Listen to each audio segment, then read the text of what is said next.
most vintage dresses, and you can use machine ones obviously, but a lot of vintage dresses have bound buttonholes. And a bound buttonhole is a really nice option because you can choose a contrast fabric. I just realised I've marked on the wrong side. I'm just going to mark this. So the first thing I'm going to do this, a bound buttonhole is where you have a contrast fabric covering the edges of the buttonhole. And this is my favourite way of doing it. So I'm going to do this slightly bigger than if it was actually a buttonhole on a dress, because that would be really tiny. But it's good to practice the techniques on something that's a little bit bigger. So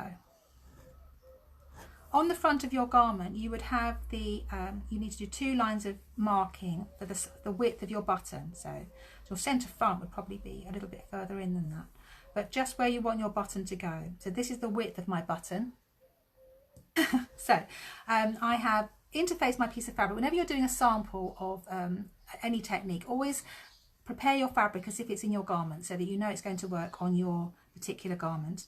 So I've marked up where I want my buttonhole to go, and the fabric I've got is interfaced.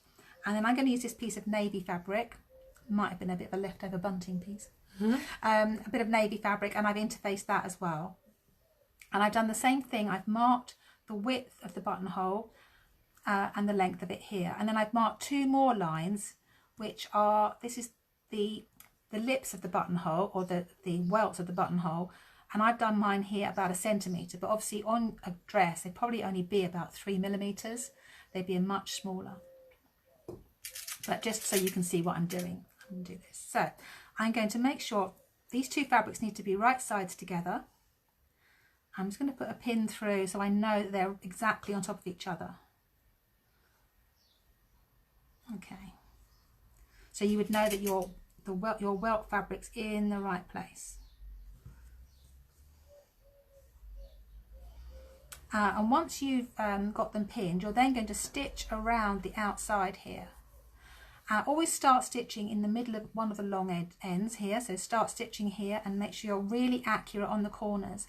And I tend to go around once at stitch length 2.2, and then go around again at stitch length 2. So you're going around twice, so it's nicely reinforced. So that's what I'm just going to do. I'm going to put my normal foot back on the machine for this, and stitch around the buttonhole. Sorry, Ames. Sorry. I'm just going to move my pins a bit further out the way so that they're not going to catch me when I'm turning corners. I'm going to put the stitch length down to 2.2 to start off with.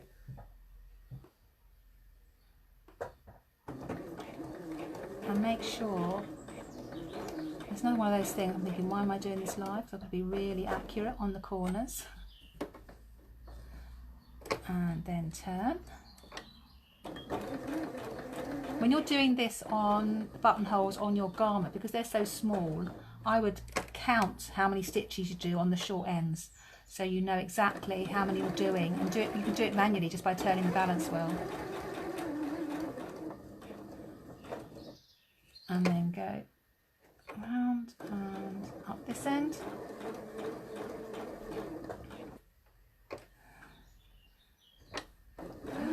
So I'm going round again, making sure really accurate, so you're turning on exactly the same place. If you're worried that your stitch is not going to turn on the right place, you can just manually move the fabric. Okay. Round to the next end. And up the short edge. No pressure at all. Okay. Right, so I've stitched round my little square twice. Now I'm going to cut down the middle and into the corners. So I'll just draw that on there so you can see what I'm going to do. And it's really important that you snip right into those corners.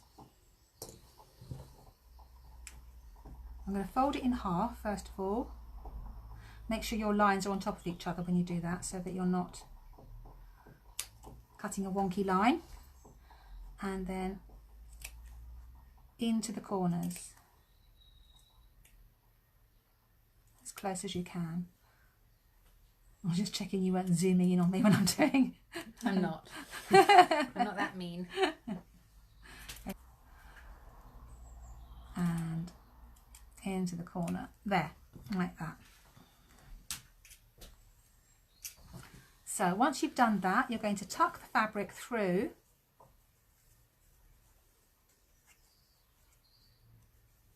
and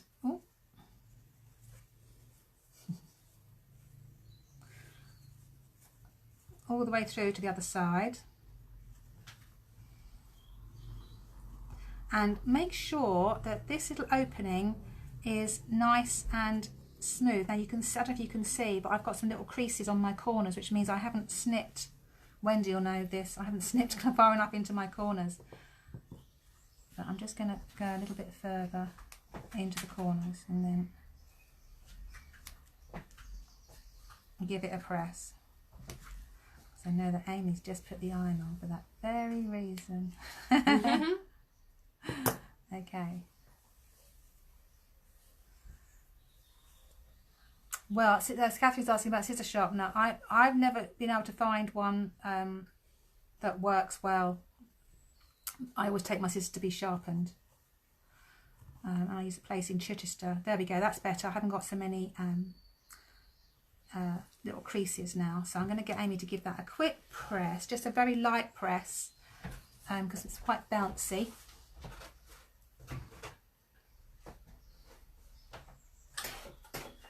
Now I think I can see already that I haven't cut my square of fabric big enough. So, but I'll show you the principle. Make sure your squares are big enough. Oh God, yeah. Yeah, because what you need to do now is fold these bits back to the middle, and then this needs to come back, and it should stick further over. And that'll look nice from the right side, but it won't be quite right on the wrong side. So I'm going to just do that and turn it over like that.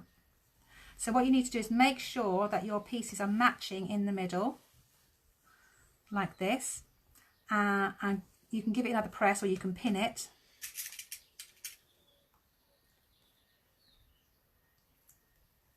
Yeah, you can. I've got the prim scissors that I have on my website are very good for.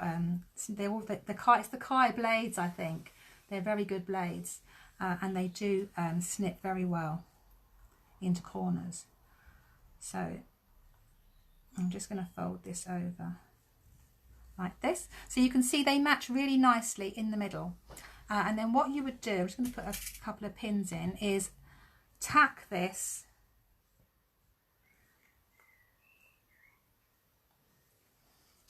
there we go.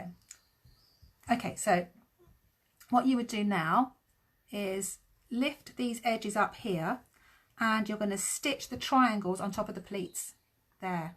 So I'm just going to do that. Don't worry about moving the camera for this, Ames, because it's very quick. I'm just going to stitch this really quickly across the triangles on each end.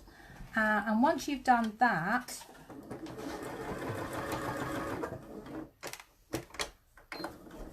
then you can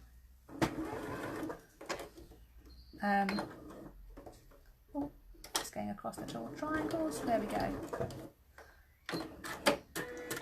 What you would do is stitch across the triangles on each side, and then with a needle and thread just do a little stitch in the ditch all the way round.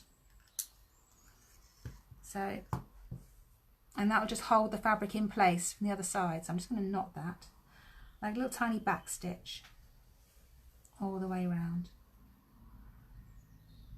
Oops.